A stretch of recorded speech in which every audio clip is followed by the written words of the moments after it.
सुप्रभात बच्चों।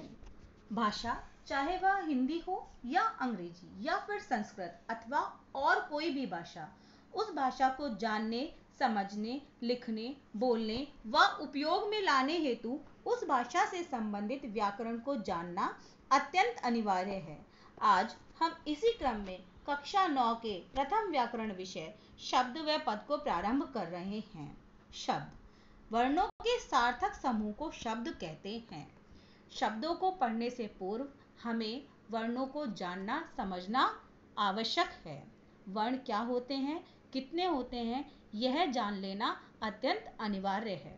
वर्ण भाषा की न्यूनतम इकाई जिसके और टुकड़े नहीं किए जा सकते, अर्थात भाषा की सबसे छोटी इकाई जिसके और टुकड़े नहीं किए जा सकते, वर्ण कहलाती है। वर्ण हिंदी में वर्ण भाषा में वर्णों को मुख्यतः दो भागों में बांटा गया है। प्रथम स्वर और द्वितीय व्यंजन। वर्णों के क्रमबद्ध एवं व्यवस्थित समूह को वर्णमाला कहते हैं और यही स्वर व्यंजन मिलकर वर्णमाला को पूर्ण करते हैं।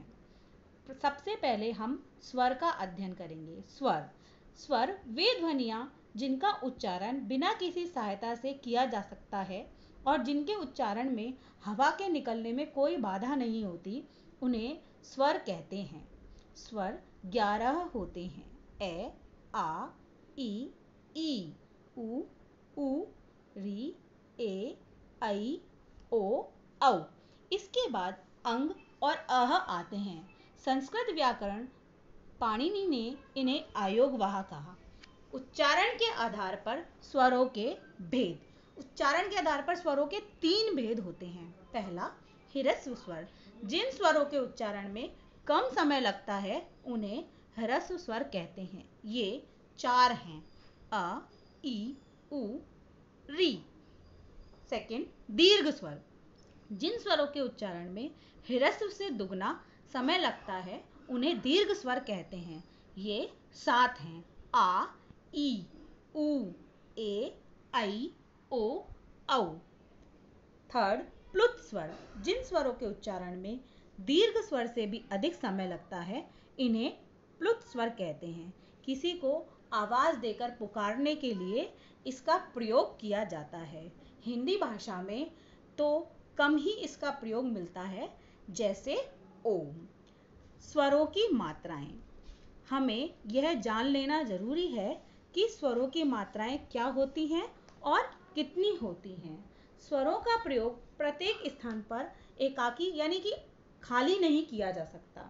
व्यंजनों के साथ स्वरों का प्रयोग मिलाकर किया जाता है। उस अवस्था में इन स्वरों का स्वरूप बदल जाता है और इन्हें मात्रा कहा जाता है। जैसे कहते हैं ना, आ की मात्रा, ई की मात्रा, उ की मात्रा, अर्थात स्वरों के चिन्ह रूप को मात्रा कहा जाता है।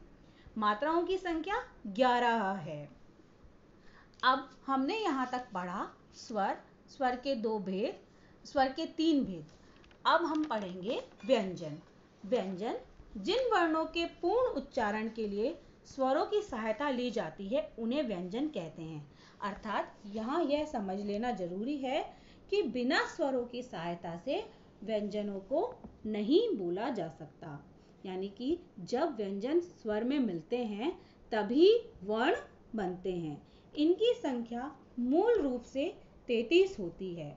इन्हें 3 मुख्य भागों में विभाजित किया जाता है: स्पर्श, अंतस्थ और ऊष्म। इनके नीचे हलंत लगा होता है। जब इस हलंत में हम स्वर को मिला देते हैं तो हलंत हट जाता है और वर्ण बन जाता है। जैसे म हलंत प्लस ए, हमने इस इजिकल टू करके इसका बनाया म। स्पर्श व्यंजन यानी कि व्यंजन के 3 भाग: स्पर्श व्यंजन, अंतस्थ व्यंजन, ऊष्म व्यंजन। तो प्रथम हुआ स्पर्श व्यंजन। जिन व्यंजनों को उच्चारण के समय मुख के विभिन्न भागों जैसे कंठ, तालु आदि स्थानों पर जिह्वा के विशेष स्पर्श से बोला जाता है, जिह्वा अर्थात जीभ के, उन्हें स्पर्श व्यंजन कहते हैं। स्पर्श व्यंजन 25 वर्ण होते हैं। क वर्ग से लेकर प वर्ग तक आने वाले सभी व्यंजन स्पर्श व्यंजन कहलाते हैं। दूसरा अंतस्थ व्यंजन, ये 4 होते हैं, य, र, ल, व। तीसरा ऊष्म व्यंजन, इनकी संख्या भी 4 ही है, श, श, स, ह।